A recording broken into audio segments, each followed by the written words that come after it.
Right, welcome to Rambling Achieved. Today I'm going to be doing what I was going to save for a much later date, because there's a few titles that are missing, but I can always come back and revise this at a later date, is what I thought. So, also, thank you to AdaBlack3039, because it was already a video I was going to make, but they dropped a comment in the March, every game I finished in March, asking if I would be interested in doing a Soulslike ranking list, and that's what it's going to be today. It's going to be everything I've finished. So I've had to have beaten the game because there's plenty of them that I've started. So for an example, there's probably going to be a couple that I'm missing off the top of my head, but like Demon Souls, I've never finished. I've not finished any of the Neo games. Trying to think. Wu Chang, I'm in the middle of, which was one that I was holding off. Code Vein 2. The first Berserker Kazan I've recently played. So if there's any huge standout titles that you're like, well, where is it? It's because I haven't finished playing it. Like I've started a lot of them, but just haven't seen them through to the end. So yeah, we're just going to be doing. I can't remember how many it is. There's over 20 of them, so it's going to be a big list. Let me go get the tier list up right now. All right, so as you can see, there's all the titles bunched together. I'm hoping I haven't forgotten anything. Let me quickly scan through here.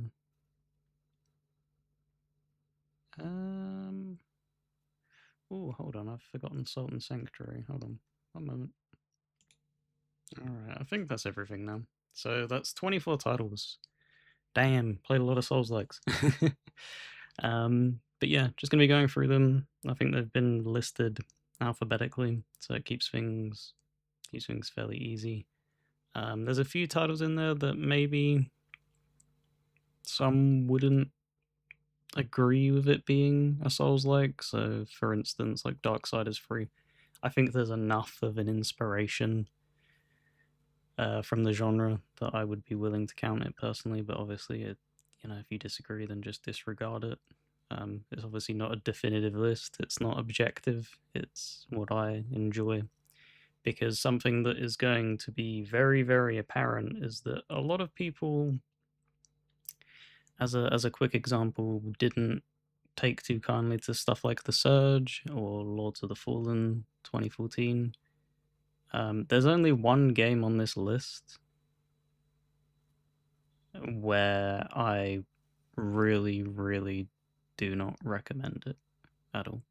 Every other game, if you enjoy the genre, there's something there for you, I do believe.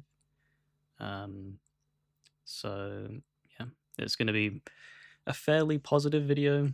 I'm going to be talking about different aspects of the game. So if I begin talking about something that you haven't played and would like to remain in the dark about, maybe skip forward ahead. There'll be timestamps, of course, as always, for each of the games. And yeah, let's get straight into it. Alright, so beginning off with Ashen. This was an Annapurna interactive published game. I can't remember who the developer was. I think it says A44 and I'm not familiar with them. This was an interesting one. So this came out, I believe, like day one Game Pass. It's a Souls-like that was trying to really hone in on the co-op aspect of the genre, because you could play basically the entire game with a friend, and if you didn't, you at least had a summon, basically, which was a permanent companion. It's a fun game. The art style kind of reminds me of like Playmobil. I don't know if anyone's familiar with that. I don't know if that's like a thing in the US and other places. I know it's definitely a thing in the UK. But yeah, it was a fun, interesting spin on the genre. It's one of the earlier titles. So when the genre started to really start to snowball in popularity, This was one of the very first steps, it felt like, towards getting it kind of on the playing field. So it kind of has a few flaws in its design. You have the co-op just isn't good enough, if I'm being honest. I tried to play through with a friend and it was more frustrating than anything. And that's kind of like a byproduct of the genre as a whole, because even the FromSoft games, still to this day, just don't have good enough co-op. Having to constantly resummon, and there's gated off areas, so it just makes it for more of a frustrating experience, and that's what Ashen felt like. It was meant to be like a seamless thing, so you'd like wander into a zone. I even believe that I don't know if this is 100% true, I don't know if this is a thing where it's like Hellblade, where it's potentially information being spun around, so maybe this isn't true, but I had heard that how it had worked as well, if you didn't summon somebody, but you were online and you wandered into an area, another person would inhabit that other person if you were in the same area, which, is a cool design and concept, but it's not a perfect game. It had very, very high difficulty spikes towards the end of the game, and they also launched a DLC, which was just criminally short.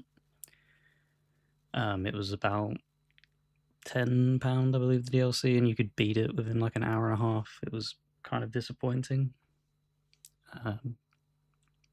But yeah, overall, the game is fine. I believe, if I'm talking, remember, like, this, for this tier ranking, like, D isn't like the worst of the worst, a 0 out of 10 game. Like, all of these are decent in their own right, bar Dolmen, which I'll get to.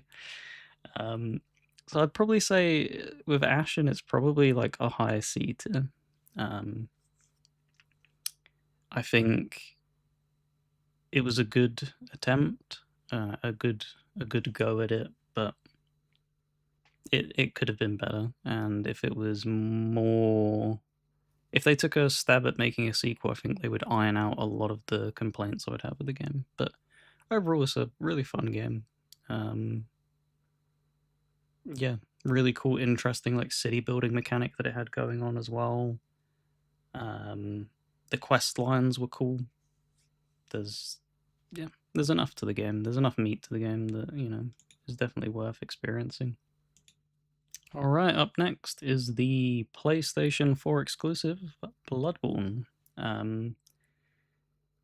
It's really unfortunate that this has been locked down as an exclusive, and on top of that, hasn't seen like a remaster or anything. It's weird. It's really weird, the fact that they were able to squeeze out Demon Souls yet again. I think maybe Miyazaki wanted to shine a bit of light on it because a lot of people never got to experience it, but he seems to be very happy just to leave Bloodborne in the way that it is.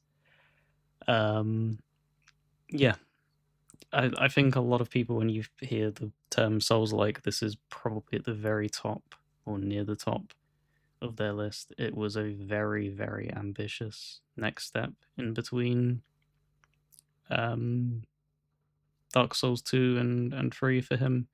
I know he kind of headed this much more than Dark Souls 2. He kind of let like the B team handle Dark Souls 2 while he was using this as like a passion project almost, I'd say.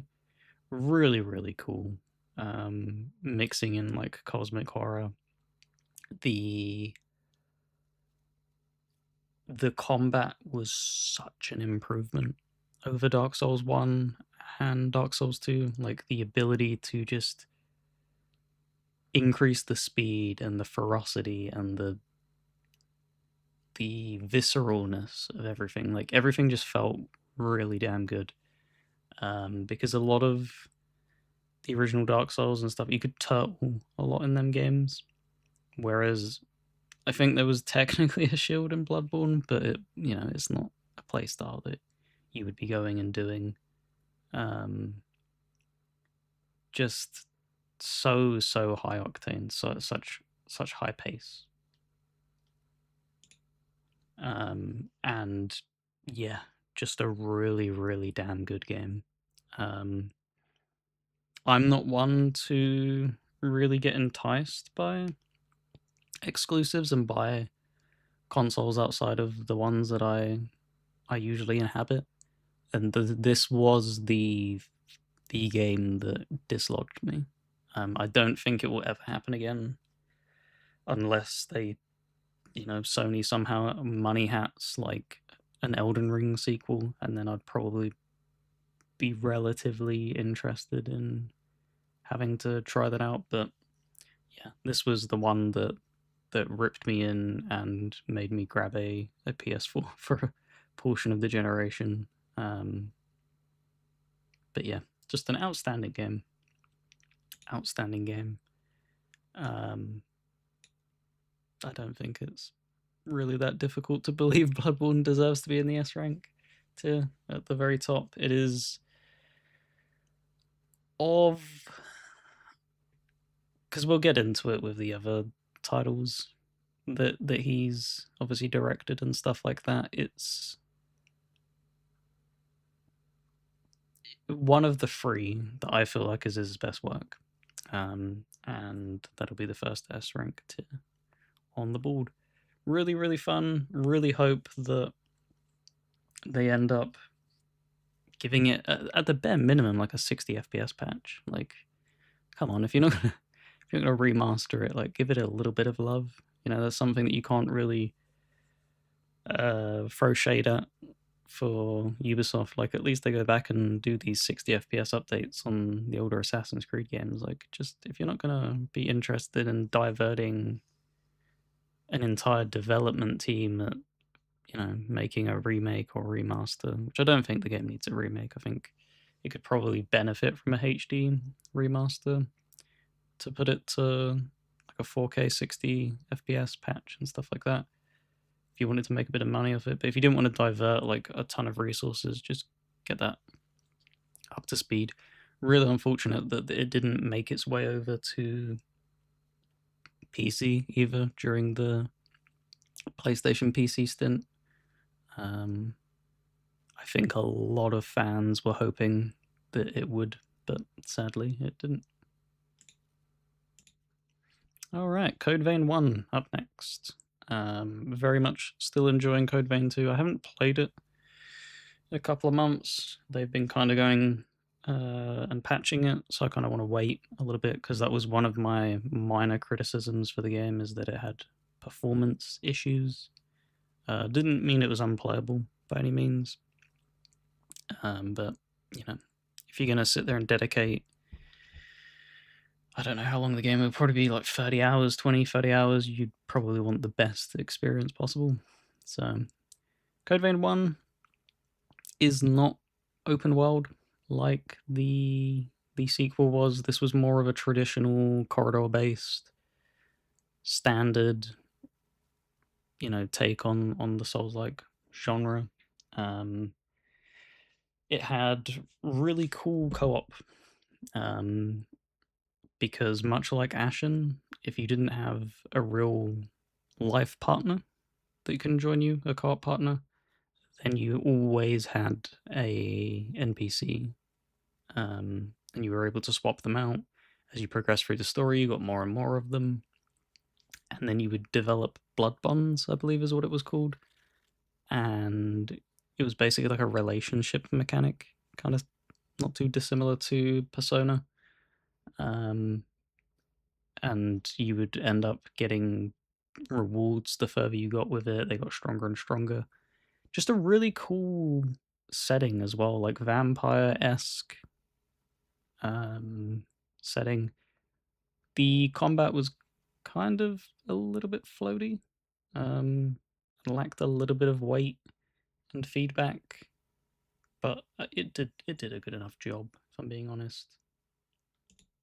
I don't really have too much of a complaint with it.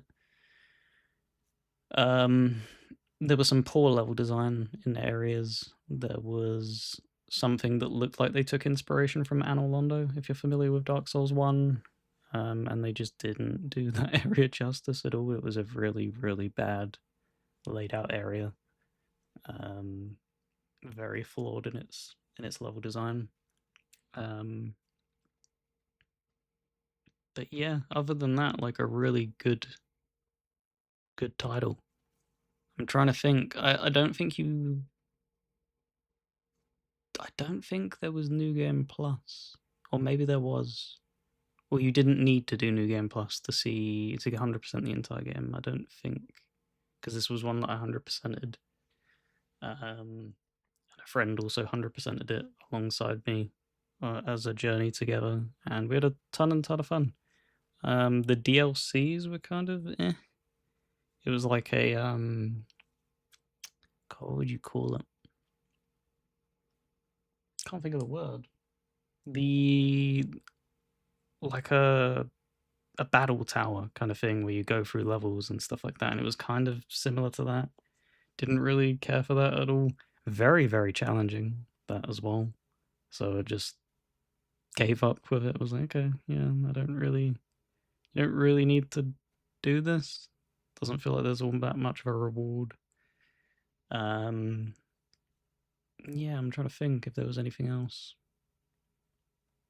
I think it was just a fun game. I don't really have like any major criticisms and complaints with it. I very much enjoyed my time with it. I would probably put it in B. I think it's just a solid Souls-like. And I know a lot of people aren't too particularly happy with the sequel. I think it's a fine follow-up. Maybe it falls apart towards the end, but yeah. I'm also just I've noticed as well a lot of people are very tough on Bandai Namco, and I'm usually a little bit softer on them. So yeah, I enjoyed it. Beta, we'll throw that out. Right, up next, Darksiders 3. This is probably the one where maybe people push back on if they really feel that it's a Souls-like or not, but I feel like the Darksiders games always heavily shift up their DNA and core structure between each game. You obviously had Darksiders 1, which felt like a God of War style game.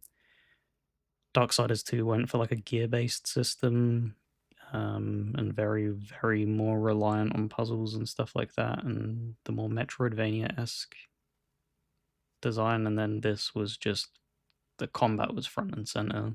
You could see that they'd looked at stuff like Dark Souls for inspiration in how they wanted to build their game. And it always was the thing with Darksiders as well, that they wanted to do various different genres for each of the horsemen, which was always a cool design philosophy for me, and why I was very interested in the series. But this, I did enjoy it a lot. A lot of people really shit on this game at launch and just didn't click with it. I think a lot of people, I can kind of understand it. If you fall in love with a game, you kind of want that to be the genre as well. So there's a lot of ambition to aggressively shake it up every single game, and that's not going to land with people. But I very, very much enjoyed playing as Fury. I thought her combat was really cool, because I'm not a parry lover in Souls-likes. I love dodging, and that was like the bread and butter of this game. So yeah, very, very heavily based in dodging, and had a very, what would you call it, satisfying combat system loop. Puzzles weren't too bad either. I do have a funny like little anecdote with the game. It did like shut down my Xbox One X during one of the boss fights because they put so many, like, you're fighting like an angel type enemy basically, and there were so many light beams that the because I was running it in performance mode, I believe, instead of quality, the fans weren't working because it's obviously not making the game look as pretty, as graphically demanding as it possibly could. So when it threw all of that at once, the console kind of freaked out and was like, "Oh, we're gonna die," and then just shut off, which was rather hilarious because I had to put it in quality mode to get through that boss fight and then put it back to performance mode. So that was rather funny of the game. I think I'd put it in front of Code Vein, but it still is a B2. I think it's a very decent take on the Souls-like genre.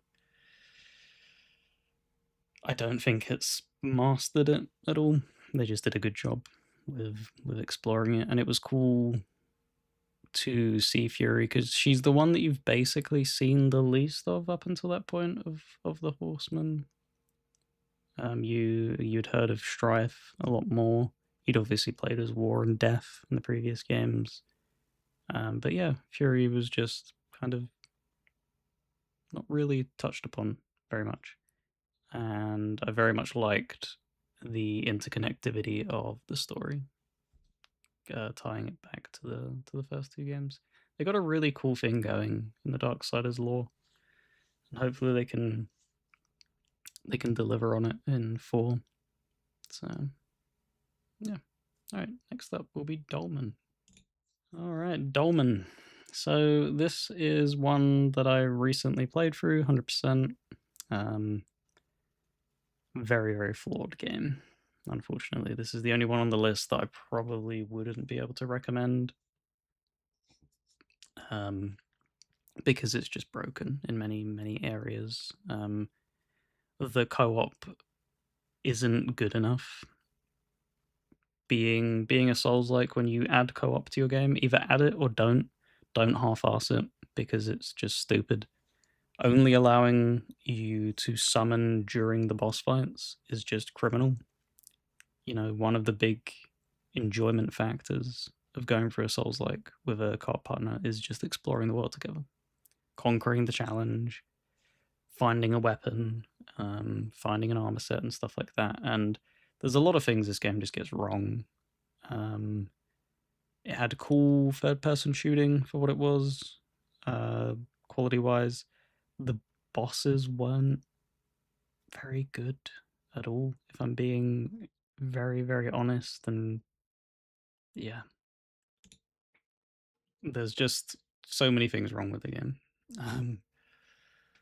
Buggy, just you can just tell. I don't mean to be rude. You can just tell that the developers just didn't have the guts to deliver on what they wanted to.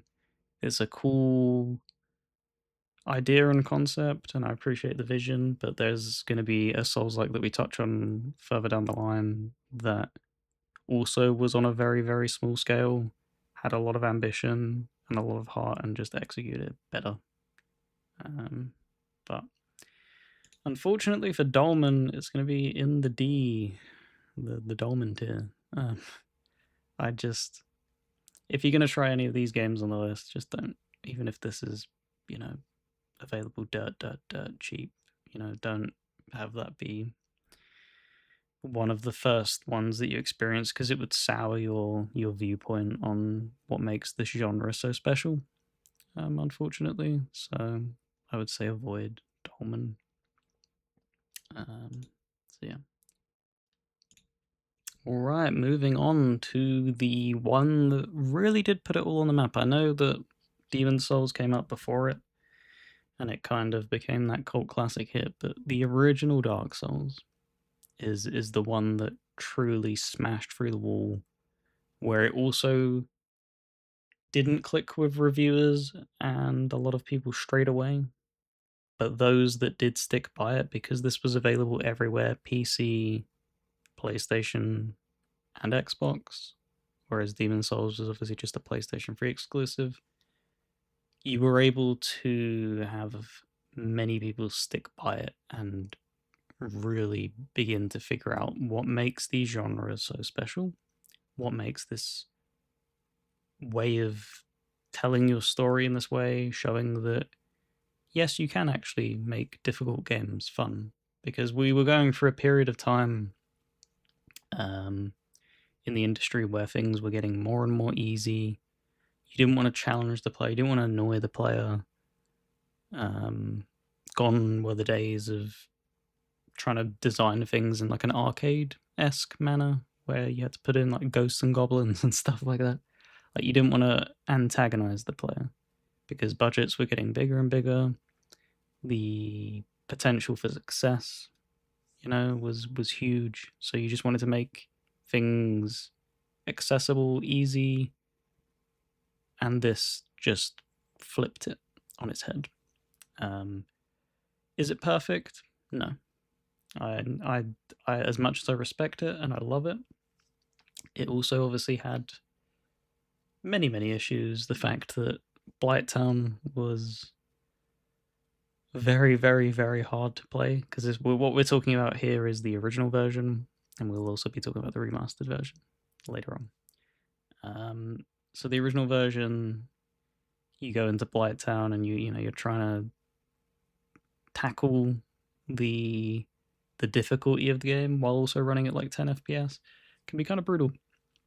And keep in mind that I'm viewing this through the lens of having played it through on console.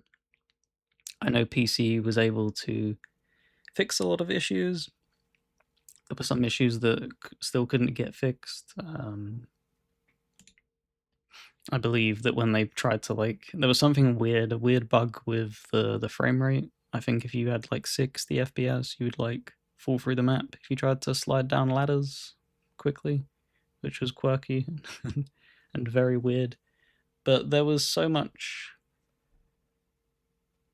love put into this game. I remember Miyazaki getting interviewed and people asking about how he approaches designing these games and stuff like that, and artists coming towards him and him going back and giving feedback of that feels kind of generic, can you do it this way? Or when he was asked about there's certain areas in the game where you're not going to discover these probably on your own. It's going to be very, very, very unlikely, especially in the modern age where people will go for a game, they'll finish it, and then they'll just put it down.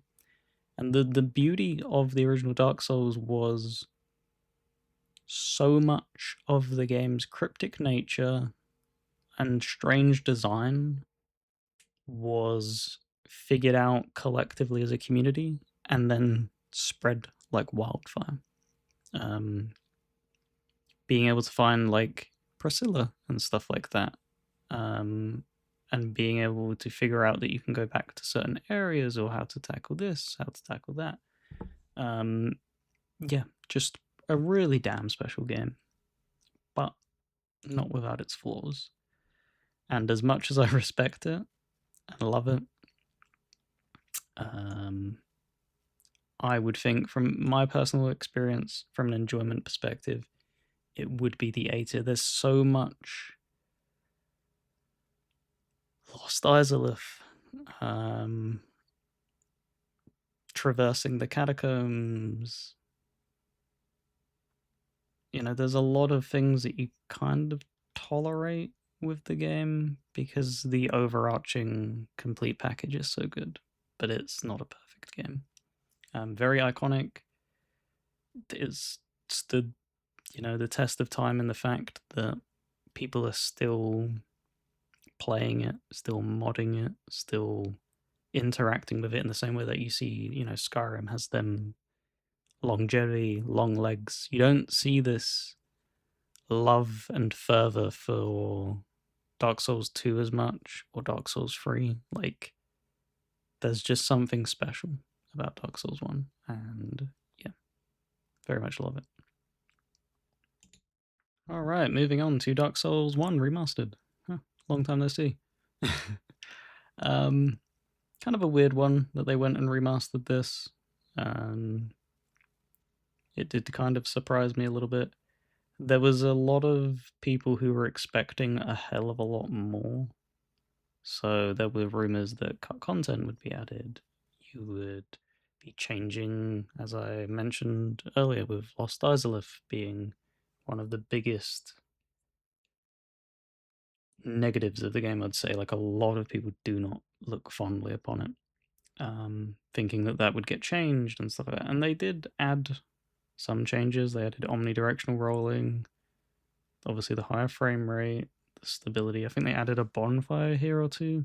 So there were like little tiny tweaks. The ability to pop humanity in bulk instead of having to do that individually.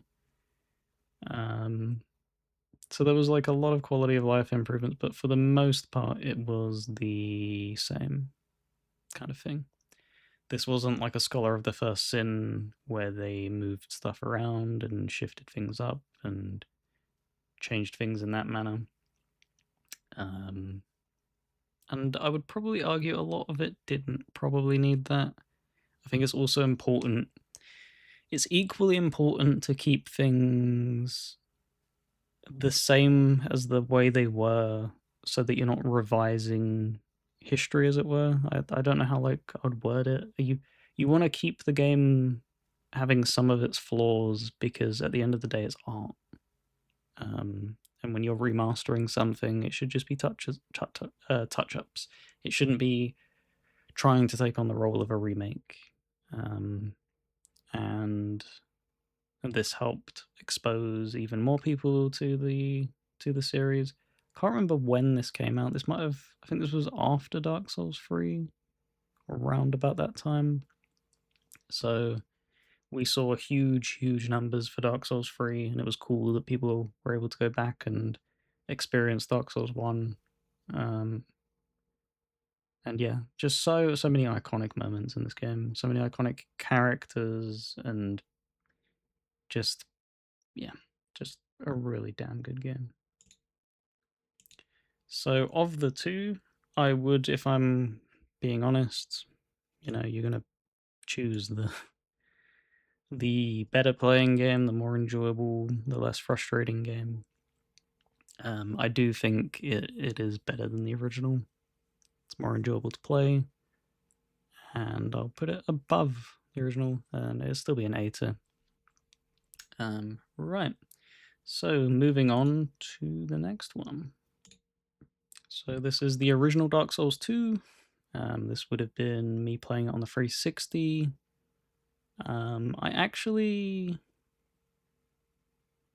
This was my first Dark Souls game that I tried, I believe. Like, what I mean, like, I did play Dark Souls 1 when it first came out, but I didn't, much like many other people, I didn't click with it because I didn't understand it. I didn't give it the time and chance that it deserved. Whereas with Dark Souls 2, it was like, oh, okay, there's clearly a staying power. There's a lot of people who are raving from the rooftops. Now I'm one of them. A weird game, Dark Souls 2. Very flawed in many aspects. I think you kind of had to be there, because when I first played it, I didn't finish it either. I didn't make it very far. It was still challenging to me. I think those who were there from day dot probably extracted a lot more from this game. I know it had like a really dedicated PvP scene because they had the arena and stuff. And that was when you would see videos popping up on YouTube of fight arenas and stuff like that. And yeah, the combat was relatively improved. I don't actually prefer the shift in art design, if I'm being honest. I do think a little bit was lost with that. I think it was a step back. Also, it had a weird, I can't remember what it was. It probably was an E3 trailer, I would imagine, where they showed the game looking a hell of a lot better. It was from that time, an era where like Watch Dogs did it as well, where they were trying to be a little bit sneaky and cheeky with what the game would look like, and it was never going to look like that on obviously base consoles. But a fun game. The saving grace of this game, I don't like the design of the game in the way that it basically flips the design of Dark Souls 1 on its head, where Dark Souls 1 started off with very few paths and then branched out as the further you got into the game. Dark Souls 2 kind of does the opposite of that, where it branches out very early and then you get to a dead end. Because this was the beauty of Dark Souls 1, is that it was interconnected. If you saw something, you were going there. Whereas with Dark Souls 2, it had some of those baffling level design transitions. So, like, you'd be in a forest, you'd walk through a tunnel, now you're in a snowy castle kind of thing. Like, it would completely not match and doesn't make very much sense. And that may sound like a silly gripe, but Dark Souls is very heavy on its continuity and the design philosophy of you see the thing in the distance, you will eventually get to that thing in the distance, and it makes you feel good because then you can look back and be like, wow, I started from there and now I'm here. And that wasn't really the case with Dark Souls 2. However, what I will say, the DLCs kicked ass in Dark Souls 2. Really, really damn good DLCs. Easily for me the highest points of the game. Put Dark Souls 2 in the beta.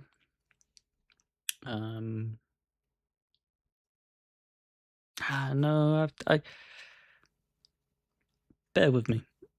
It's going to go in the C tier at the top. This is the original Dark Souls 2. And then we'll move over to Scholar of the First Sin. Right, so this is Dark Souls 2, Scholar of the First Sin. This was the essentially remaster.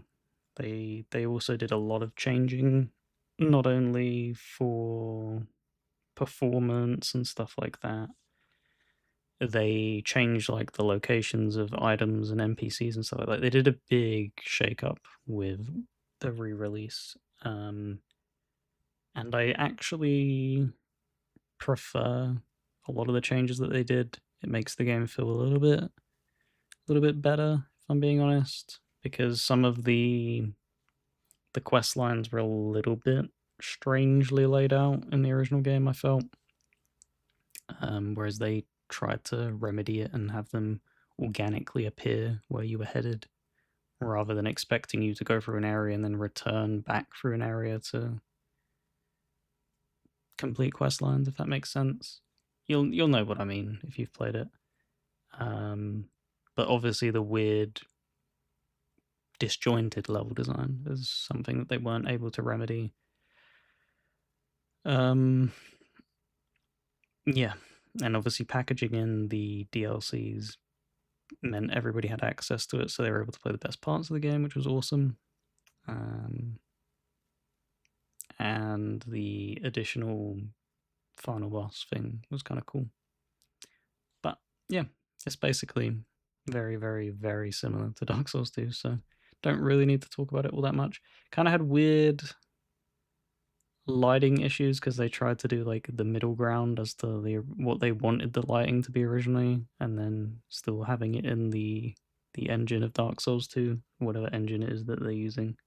And it did mean that I remember like the Looking Glass Night, I think is the name of it, and then some of like the water based areas and the castles in the wet just didn't look right. They looked kind of off. But yeah, it had a cool. I also want to shout out. You didn't need it for the achievements, but they had special rewards for really challenging yourself. So I believe never dying, never healing, and never resting at a bonfire for an entire thing. And you got like ring rewards for that, which was kind of cool. But yeah. I'll put it in beta. Is it better than Code Vein?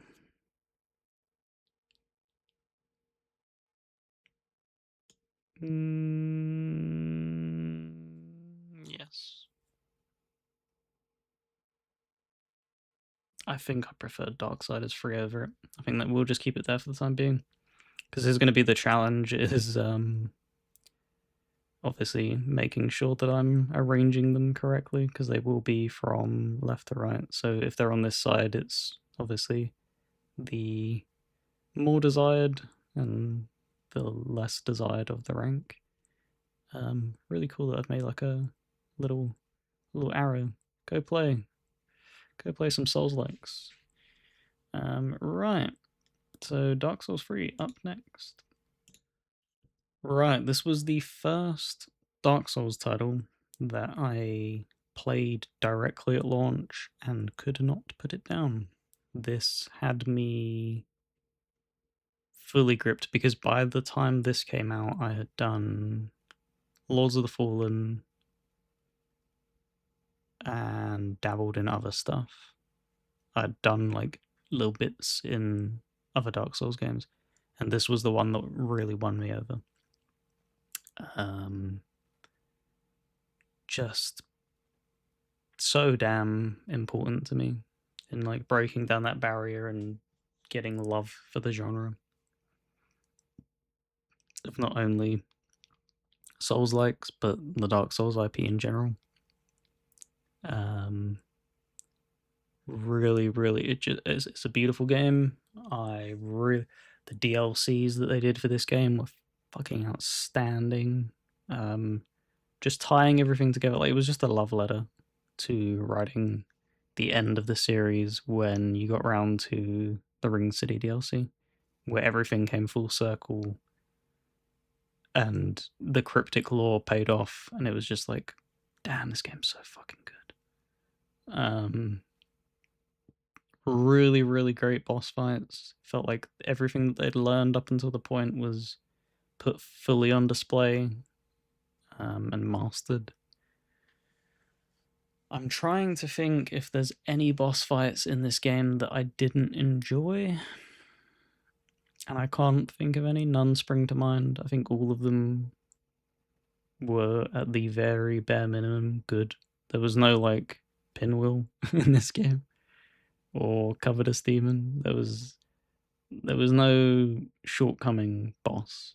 There was a gimmick boss here or two, but I don't know. They felt very well executed, and some of the most challenging but fair fights in the series. Yeah, just a damn good game, and they really did figure out the pacing that now they're employing and moving forward with, because it's very similar to like Elden Ring. Elden Ring's ever so slightly faster, but this was like the foundational formula that they ended up moving forward with, where they'd learnt from Bloodborne. It's like, okay, here we go. We need to make things more snappy. We can't have like Dark Souls 1 level pace be what we need from this series to make it, be mainstream. And you see with Dark Souls 3 and Elden Ring, it absolutely smashed player numbers because of the stuff that they decided to change. But yeah, just an absolutely astonishingly good game.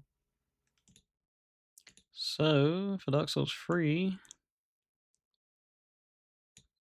it's gonna shock people, but like, it's why it's always because this was the first one that I played from start to finish, so it's always going to have that bias with me of being very, very, very, very important to me. But it is an S tier game for me. Just any game that you can willingly play through again and again and again and again. I made it to New Game Plus 7 or 8, one of the two. Like, I'd played the hell out of this game. So any game that has that much replayability and you're happy to do it, just phenomenal. But I think Bloodborne would be in front of it, if I'm being honest. And we will be moving on to Elden Ring next, the old Game of the Year winner. Right, much like Dark Souls 3 was my big bait that I took in the mouth. I think this was a lot of other people's first instances of being sucked into a Soulslike and just falling in love with it, and obviously it's Elden Ring. Really, really damn good. Really, really damn good. It's kind of funny as well, because obviously they were heavily marketing George R.R. Martin being a part of it. And like, yeah, there's things in the game that you probably could feel like, yeah, he probably contributed to that. I don't feel like he did a hell of a lot though, if I'm being honest. I think he's just doing anything he can but write them damn books. And I think that probably pisses a lot of people off. But yeah, this is, if you were to have told me from the get-go that the Souls-like formula would be adapted into an open world, I'd be very hesitant in them being able to pull it off. I would be, and I did as well, I was willing to give them the benefit of the doubt and be like, okay, prove yourself. And they did it, for the most part. There is a lot of potential bloat in the game. If you're trying to do everything, there is a lot of filler shit in this game. So a lot of dungeons where it feels like you've purposely placed it in there to try and help people who they knew, with the fact that it was being marketed as an open world, it would appeal to not only the Souls-like fans who are waiting for the next installment for Miyazaki's stuff, it was going to appeal to an entirely brand new audience that they didn't care for the labyrinth corridor design of the previous games and would prefer to have an open world formula. And with that, you know, you need to make sure that they're not beating their faces on the wall, as it were. So there's a shitload of optional dungeons that you can just clear out and just keep powering up. So it does heavily help with the difficulty curve. It's not an easy game, though, by any means. It's the easiest, I would argue, of Dark Souls 1 to 3, including Bloodborne and Sekiro, so them 5 games. It's definitely the easiest, but it's by no means like a cakewalk. It still suffers from the trappings of, they're very, very adamant in not overhauling the co-op summoning mechanic, and it still baffles me. Like, they need to figure that shit out. There is upcoming Lords of the Fallen, the remake reboot thing, that has just figured it out. You know, you summon your friend in, and then you just play the game together. You progress together, you unlock everything together, you're able to use the merchants together, you go back to the save zones together. If you die and your friend dies, it's just, you know, a proper co-op experience. And that is the missing thing from Elden Ring, I do feel. Keeping it from being as close to a complete masterpiece as it could be. But yeah, other than that, just a phenomenal game. The DLC also just knocks it out the park. Kind of worried, whatever the... I don't think Duskbloods is going to move the needle forward. But whatever the next big multi-platform stab at the genre is going to be, you know, because they've made it faster and faster. I don't know if I'm going to be keeping up much longer if you're going to make it faster. Good old Miyazaki. It's S tier, that's for sure. It's ahead of Dark Souls 3, that's for sure.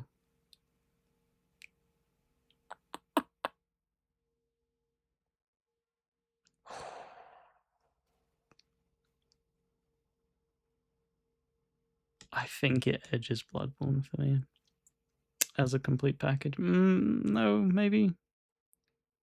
Man, it's so close. Like it really, it could be a coin toss.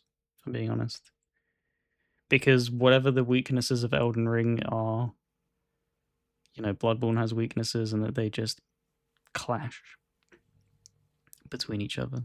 Both are just interchangeably just damn good games. Damn good games. I'm going to keep it at the front for now. Right, I mentioned when we were talking about Dolmen, an indie game that took a stab at it, and what I felt really did achieve it, and that's this Hellpoint. It's not a pretty game. It has artistic design, that's for sure. It's not a pleasant feeling game. It's definitely got weight and chunkiness and heaviness and clunkiness, but it's so unbelievably charming. It's set on a space station that's orbiting a black hole, so they incorporate like time mechanics in the game. So you have, when you're exploring around on this space station, certain areas of the map aren't accessible at certain times of the day. So that's really cool, because you can't just teleport and then go back when it ends up being that time. So it adds a little bit of flavor in the exploration format that I've not really seen really be explored all that much. I know Elden Ring did like the day-night cycle where it spawned certain enemies at day and night, but having entire areas cordoned off depending on the time that it is was really interesting. A really unique bunch of like design philosophy as well. There was like space whales, there's like convergences of time, and I just really gelled with it. I just really appreciated everything that this game had to offer. You don't hear anybody really talk about it. It very much embodies the symbol and heart of what a hidden gem is. And yeah, just really damn fun. Really damn fun. Definitely not a perfect game by any means. Definitely has its own flaws and stuff like that. But had so much fun 100%ing it. Being one of the first to also 100% the DLC as well. And trying to figure out what on earth you had to do for one of the achievements, because obviously with it being such a smaller player base of players, it's not like a Dark Souls or an Elden Ring where people have like 50 fucking guides up and stuff like that. So you're going through the game, and I was going through New Game Plus, and I was like trying to figure out what it wanted for me to do, and ended up eventually figuring it out on a follow-up playthrough, and that was just really awesome. Really enjoyed my time with this. I don't know what happened to the developer. I don't know if they're still around. I don't know if this sunk them. Haven't really heard much from them. But I hope they're still around. I hope we get a sequel, and if we don't get a sequel, something else, because there's something special about this dev. For me, enjoyment factor, I did enjoy it more than all of these, so I will put it just behind Dark Souls 1. I don't think it edges Dark Souls 1, though.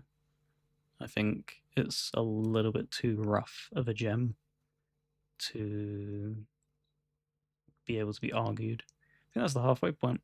So pretty even spread of games, which is kind of cool to see. I'm gonna take. I don't know if this is noticeable with me cutting between each thing, but it just helps with the speed of it. I'm gonna take a little break because it's 55 minutes in now that I've basically been talking nonstop. I'll take a little bit of a drink, and then we'll follow up with this other half. So 1 moment.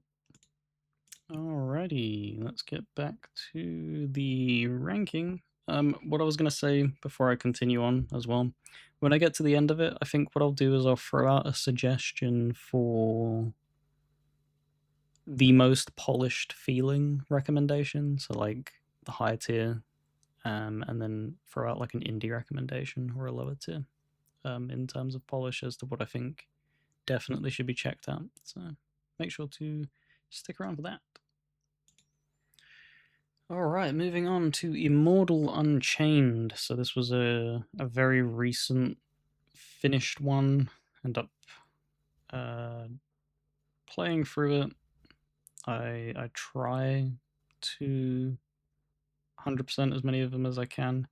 This would be a brutal 100%. I think you need something absurd, like playing through it like 5 or 6, 7 times. And there's also a bunch of just cryptic stuff where like nobody really wrote in-depth guides because the game didn't really do all that well, unfortunately. I know it sunk the developer, I believe. But it was an interesting concept. They were exploring what it would mean to mix in a third-person shooter and a melee-based, so like trying to do the best of both worlds. Doesn't really nail it perfectly well. Does a good enough job. Has like a kind of almost feeling like a Borderlands-esque thing, except that you're not getting constant like weapon drops. But I don't know, the gear just feels different in the game. I know it rolls with potentially different what do you call it, attachments for the weapons, I believe, which augment stuff. Really, really challenging game though.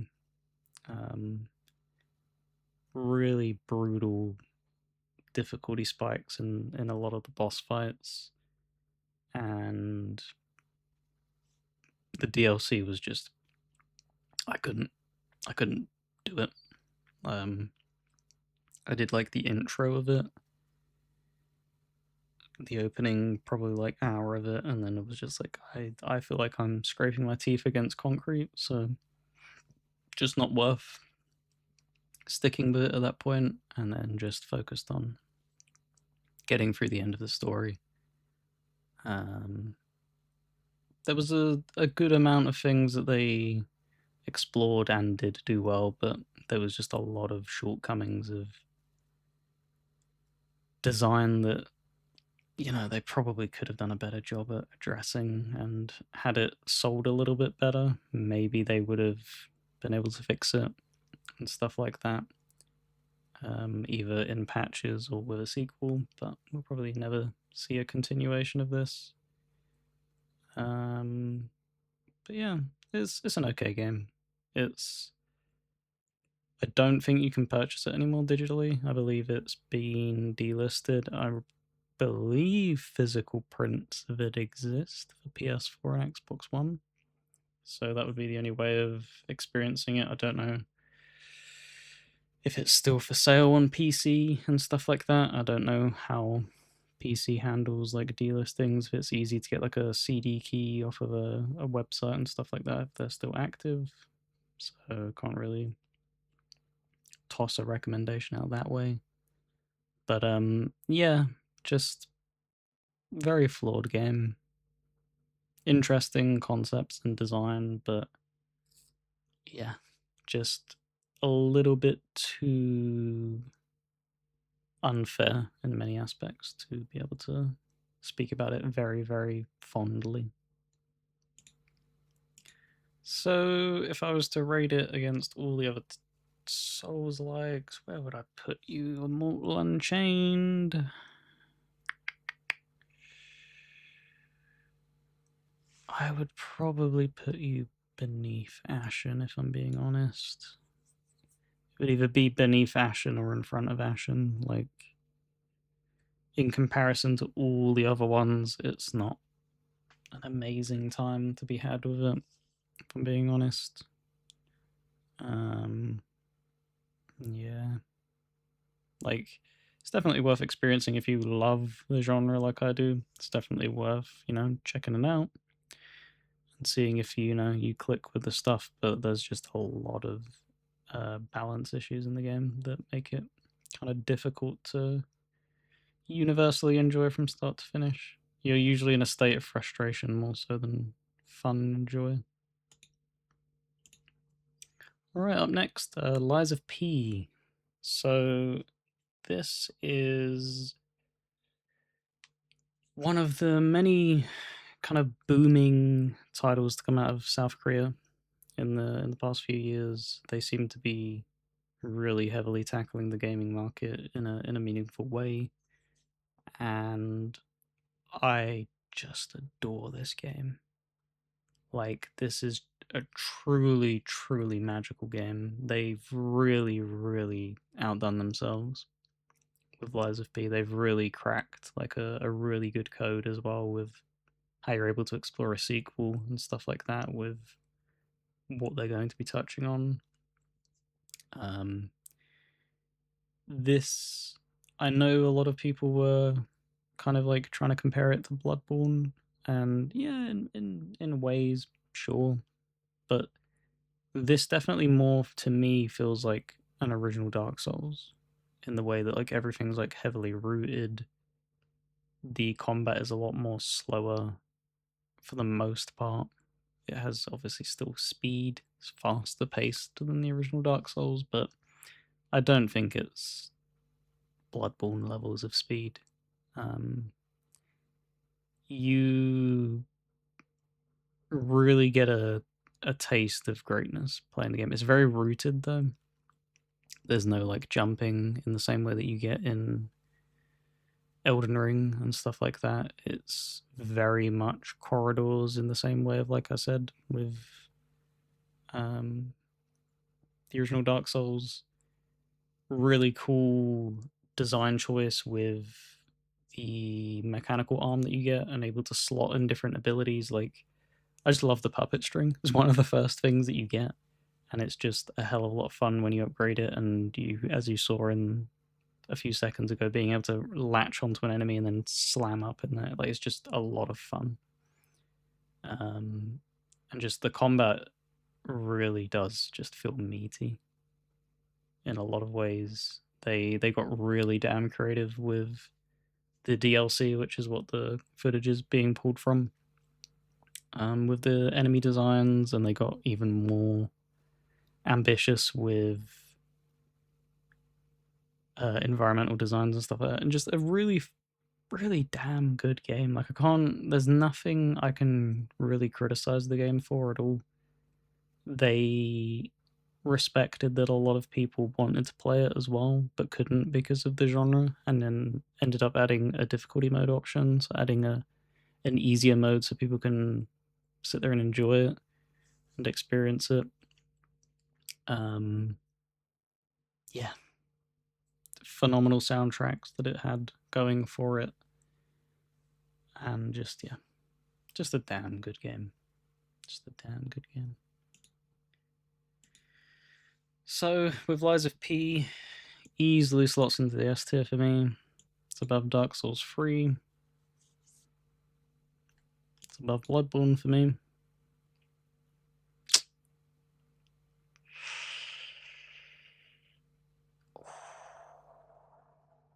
I would have it edge Elden Ring overall.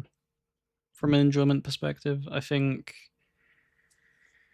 had Elden Ring not been an open world game, because I just prefer the more linear nature when you're going through the level designs of a Soulslike, where it's just simple.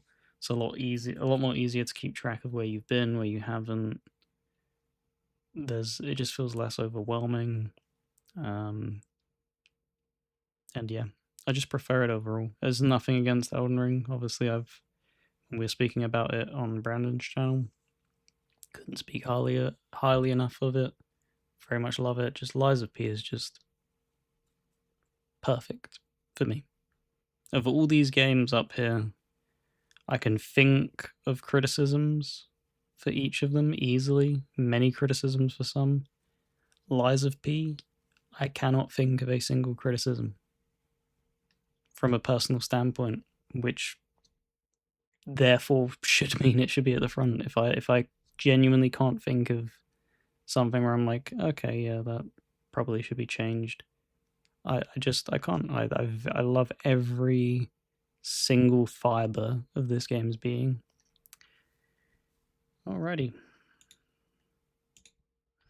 Right, Lords of the Fallen. This is the 2014 Lords of the Fallen game, where it was CI Games, published by Bandai, I believe, and was, if I'm not mistaken, the first kid on the block to try and ape the Dark Souls formula. So a lot of people tried to eat this game alive. I do think it was kind of unfair. I think if you're looking at it from a creative standpoint, yeah, it was kind of generic with some of its design choices and stuff like that, but like it brought a lot of things that FromSoft didn't accomplish to the table, and it did really well with. As an example, I'll give the boss fights having little hidden, like, how would you call it? So whenever you kill the boss, you gain the boss weapon, but there's little hidden parameters that would then boost that boss weapon and give you like a unique, different version of that weapon. And that was really, really freaking cool. I loved it because it wasn't just like kill it in a certain way. Like there was some of them that employed that, but there was like environmental things for some of them. So that was really interesting. I really, really love, and this is going to sound so stupid, but how they tackled their illusory wall system. Instead of Dark Souls and Elden Ring where you just hit it and then it's just a fading wall where there's just nothing there. With this game, you had to run into the wall. And as you can see, you're a fucking hulking behemoth of a man. So you had to sprint towards what looked like a wall that you could go through. And then just as you're about to reach the wall, you raise your shield and then you smash through the wall. And it's just one of the most satisfying things ever. Like, I really, really loved it. So yeah. And this was one that I heavily tackled before the likes of Dark Souls 3. I never beat it back near release, but I played a huge chunk of it. So this was arguably the first like massive bite that I had of a Souls-like genre, and then Dark Souls 3 was like the finishing meal of it for the first. Like this was like the first bite, the appetizer, as it were, and this was the main course. I would say it's above Code Vein, personally. For me, it's above Dark Souls 2, and I would probably put it above Darksiders 3. I really love a lot of the aspects of the game. Not a perfect game. None of these in the B tier are. They're just really solid experiences if you want it. But yeah, moving on to the next one. Alright, so this is Lords of the Fallen. Look familiar? They decided to reboot the series and go for a even more dark and gritty tone.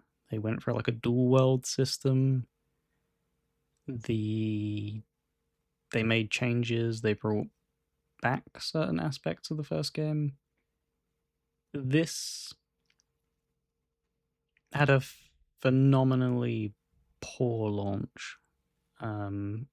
However, they were very, very, very clear that they were listening to players' feedback.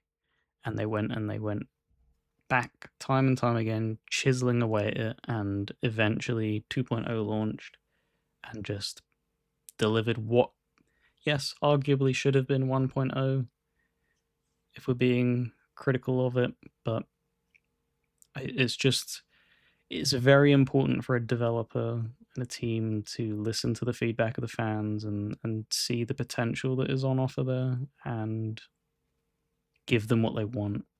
And that is what the 2.0 launch of this game was like. The 1.0 launch was fine. In ways, I was slightly disappointed with it myself. And then when they fixed things up, I very much enjoyed it. I ended up 100%ing it before they did the most recent update, so I need to go back and finish that. So I've seen essentially every aspect of the game, and I would say it's very, very, very much worth experiencing now. Even more so in co-op. This has some of the best co-op feeling in any Souls-like ever that I've played. Unfortunately, it's in Unreal, so it does have performance issues. Its ambition kind of stifles the game still. They didn't. There's not really much they can do, to be honest, with trying to fix that kind of stuff. But having two worlds layered on top of each other at all times is just very demanding. So there are kind of like performance dips, but it's not something that heavily impacts the game. There's just certain areas that do struggle a little bit.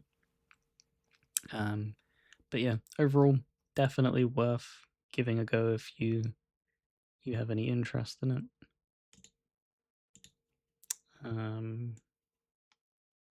Probably put it in A tier, above Hellpoint.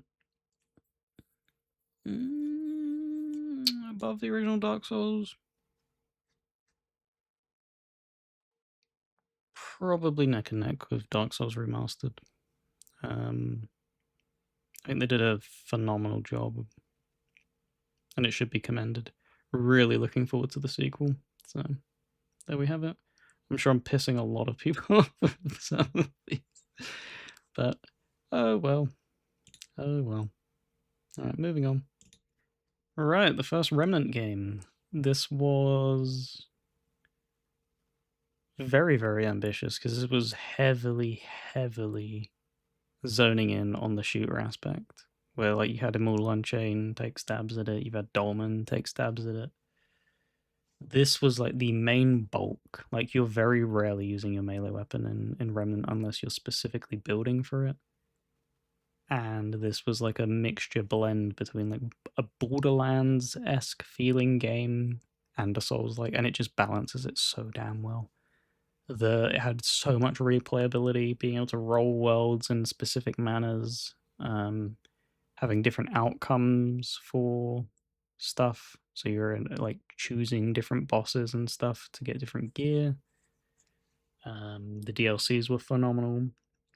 I believe they even added like a roguelite mode, which was kind of cool to see. And just, yeah, you can tell they just love what they built. A little bit heavy in the feeling. Kind of some parts of the game were very, very challenging, but fairly manageable, you know, not insurmountable in any stretch of the imagination. Very much love my time with it.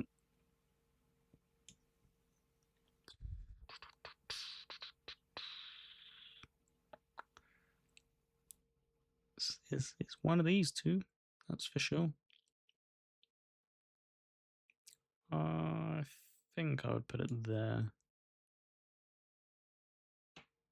Yeah, it feels about right. Top of B tier. Had some design choice woes that I didn't enjoy, but other than that, a very, very phenomenal top tier game. Especially for their first stabbing into that kind of trying to blend a shooter and a Souls-like together, like really damn good first shot. All right, Remnant 2 up next.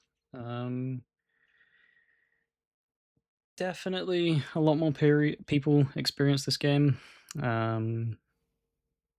There was certain things that they decided to change which I didn't enjoy in the way that you build your character and stuff like that. But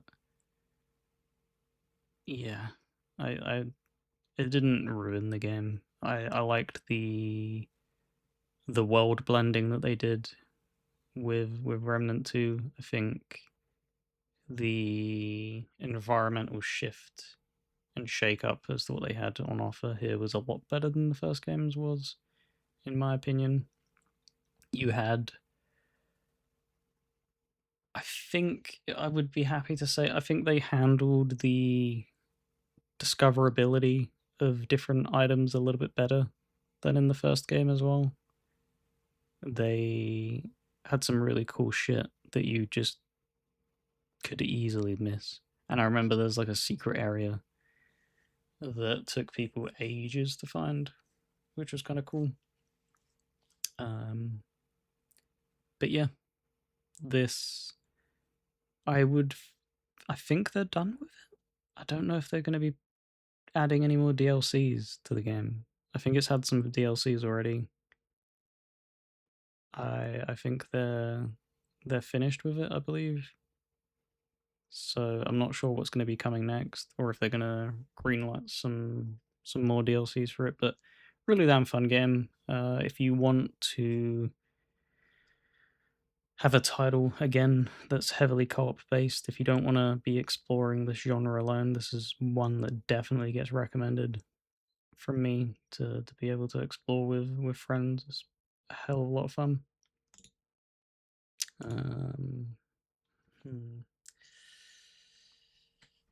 All right, I think I would put it at the end of A. I think it edges the original in some of its design stuff. There's some of stuff that it does worse than the original, but I think overall, especially the base game, comparing it of the two, I think the DLCs in the first game are a little bit better. But base game, a really cool last boss fight as well, very, very challenging, which was kind of shocking. But there we go, A tier for you, Mr. Remnant 2. Alright, 6 games left. And we're going to be, I think this is the only, let me make sure, that's the only 2D Souls-like that we have. So up next is Sultan Sanctuary. Alright, Sultan Sanctuary from Scar Studios. Very much their own art style. If you've followed their other releases and stuff like that, I think Dishwasher Samurai was one of theirs. Charlie Murder was another one, I believe, that they did.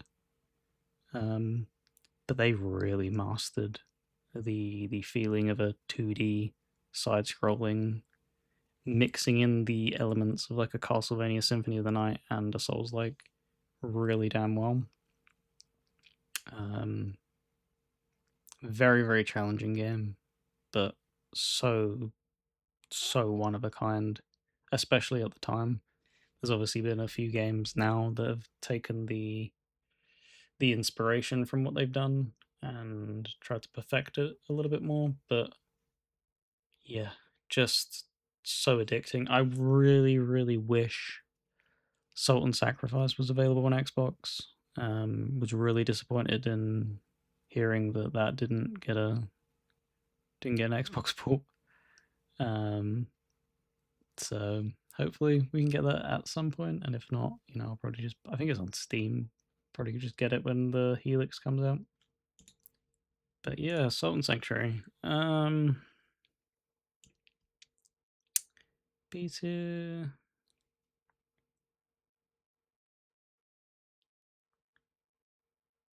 I think I'd put it in the tail end of A, if I'm being honest. Like it being 2D is the hardest thing to then compare it to all these other third person standard Souls like, so I do need to give it a little bit of like a prop up. But what they accomplished with the budget, what they did in 2D, like nothing short of sheer brilliance and excellence.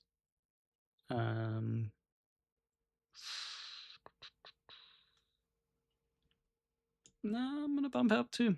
I'm gonna put it next to Dark Souls. Yeah, that feels good for me. I feel like that is correct. All right, moving into the one of the weirdest games on the list.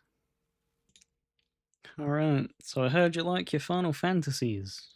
How about a remake of Final Fantasy 1 and then shake it up and make it a Souls-like? Does that sound cool, guys? Well, it should, because it kind of is cool in its own right. This is from the developers of Neo and Wolong, so it very much follows their design philosophy and kind of their vision and how they tackle stuff. A really, really fun game. Just had no right really being as enjoyable as it is. Just them deciding to. The best way I could probably describe it is the Souls-like are the Mentos and Final Fantasies are the Coke, and you've somehow combined the two of them, but it didn't explode. It just stayed completely fine. It's such a crazy mixture and meld of games, and it somehow gets away with it. Really, really fun. It has a job system, much like your original Final Fantasies did. So you're able to switch classes, and you have unique weapons tied to them classes, and you're leveling that up. You always have your two sidekicks. The game is basically fully co-op, so I remember playing through the game with a friend, and we very much enjoyed our time. And just, yeah, really damn fun and addictive game. But much like many of Team Ninja's games, the DLCs are kind of brutal, if I'm being honest. That's where they pack in the fucking ball busting difficulty. It's like, oh, you conquered the base game now. Oh, okay. Well, here's like really, really absurd challenge. And it feels even worse when they do that, because obviously when you're doing these DLCs, it's high likelihood that your player base has moved on and they're coming and returning back to to the DLCs. So they've conquered the game and felt that it was fairly manageable, and they get around to revisiting the DLCs and it's like, holy shit, this fucking is brutal. But yeah, really, really fun game. Really, really fun game. Right, Stranger of Paradise, Final Fantasy Origin. We are going to throw that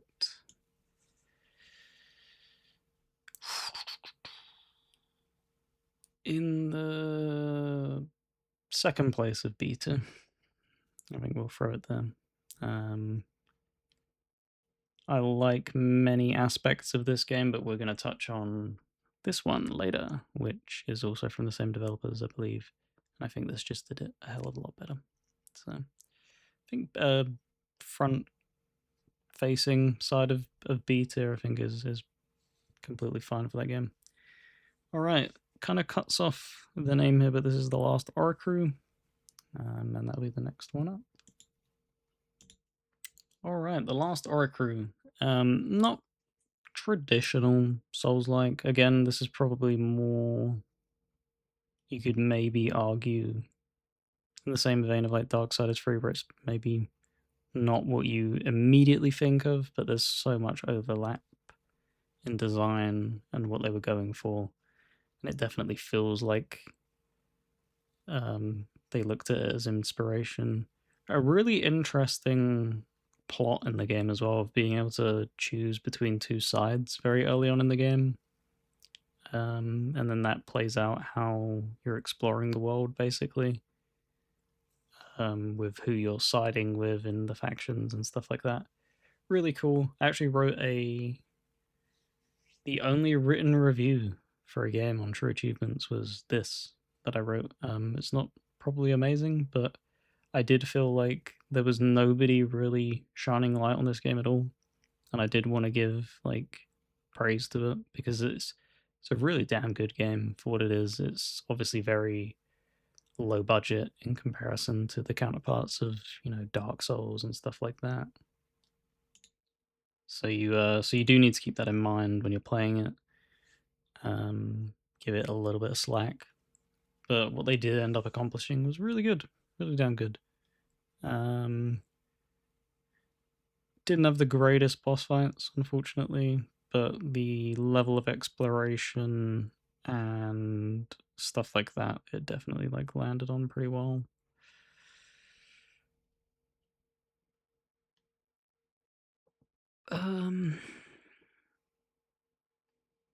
I would probably put it after Dark Souls 2. I think it does a better job than these two games, but not a better job of anything else in front of it. So yeah. Right, moving on to the two Surge games up next. Right, so after attempting to capture the lightning in the bottle that is Dark Souls with Lords of the Fallen, I believe this is CI Games decided to go with the Surge, and this was a really interesting spin on a Soulslike, and then setting it in a sci-fi setting, and then also overhauling like the combat. Because as you saw, there's like sweeping attacks that you can jump over. You're able to specifically target limbs, and that isn't just like a gimmick. There's certain enemies where like their left arm may be unarmored, and then every other part of their body is armored. So you're gonna like focus on that to maximize the damage. However, there's a benefit to hitting the armored components, because something that's annoying in the Dark Souls genre and series as a whole is that when you're trying to farm gear in Dark Souls, it is just a percentage drop chance. Whereas in the Surge, you physically target the piece of gear and then you sever it, and you're always guaranteed the piece of gear if you sever it. And it just eliminates the needless bullshit grindy aspect of the Souls genre, and it's just so damn enjoyable. Really, really cool, fun set of DLCs for this first game as well. You had one set in a theme park, and then one set in like a Western TV show is basically what it was. And yeah, just doesn't get nearly enough love. I really have a soft spot and a warm spot in my heart for the original Surge. Really, really fun game. So for the Surge 1, it definitely goes ahead of Lords of the Fallen. Probably top of B, I'd say, for the Surge 1, if I was to rank it. And then moving on to the Surge 2. Right, the Surge 2 really do have a lot of love and respect for CI games, because whenever they move forward with a title, they just and Deck 13 as well, like they really do master stuff and they learn from their mistakes, it feels like. And Deck 13 really just fucking nailed the sequel for this game. Everything that made that first game like great and special, they just executed way more superior in the sequel. I don't think there was really any boss fights in the second game that I felt were like, man, this is bullshit. Because there was a few of them in the first game where it was like, man, this is really fucking tedious, teeth gritting, very annoying to deal with. But they felt like they did a really good job with the Surge 2. When you've really started to click and connect with the combat, and then how they designed their masterful combat from the first game and just tweaked it ever so slightly with the sequel. And yeah, just really love it. Hope that they return to the IP at some point in the future, because it's just so damn fun. As much as I love Lords of the Fallen coming out of their thought process and stuff like that, and someone else has picked up the torch now, I would love to see like a continuation of the Surge. Really, really fun. I need to actually go back and finish there was a DLC that they dropped. I never went back and did it. So definitely need to go back and finish that to get the entire package. But for the Surge 2, A tier, I think we'll just go there. It's definitely better than Hellpoint. I'm actually going to drop Hellpoint down one more. I think that would be more befitting to have it at the tail end of A. For me, I think Remnant 2 does ever so slightly edge it. But the Surge 2, yeah, definitely deserves to be there. I think I respect Salt and Sanctuary a little bit more, if I'm being honest.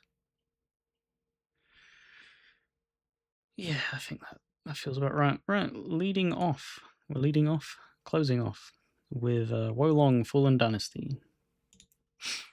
Alright, Wolong Fallen Dynasty. So, kind of took a few attempts for me to get into this originally.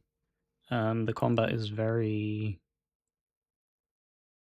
very different, but once you click with it, it just becomes second nature, almost. However, it's not something that it's going to be one of the things where, like, even if you've played other Souls-likes, it's going to just require you to basically relearn how to play it, almost, in a way.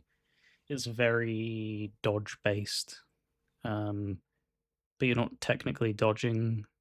It's a weird thing. You can see it in the footage, the way that they did the flashing lights when they're evading attacks and stuff like that. But what I really, really, really cannot speak highly enough for this game is the fact that it was essentially set in the Romance of the Three Kingdoms like time period with the Yellow Turban Rebellion. Basically stabbing and planting in like interest in me learning about Chinese mythology. This is like, because I know like a lot of people got that with like Dynasty Warriors as their way of exposure of learning who, like, you know, Lu Bu is and stuff like that, and Cha Chao. But Wolong was my game that did that for me. It was me and a friend playing through it cooperatively through the entire game and just learning about all of the different characters. And then when you'd finish up like a chapter, like, you know, it's amazing when it's introducing Liu Bei and stuff like that, and you're like, who are these people? And I go and Google it, and I'm like reading through like history pages and stuff like that, and it's just like, man, this is really fucking interesting. It's really cool. Like the Three Kingdoms saga of what they do with how they've, part of it is like fiction and part of it is non-fiction, historically as well. It's just really fucking cool. Really cool to learn about, and like having exaggerated tales and stuff like that. And just, yeah. It was just such a fun excuse me. Such a fun experience. Definitely head and shoulders above Stranger of Paradise. So inside of the A tier, easily moves past.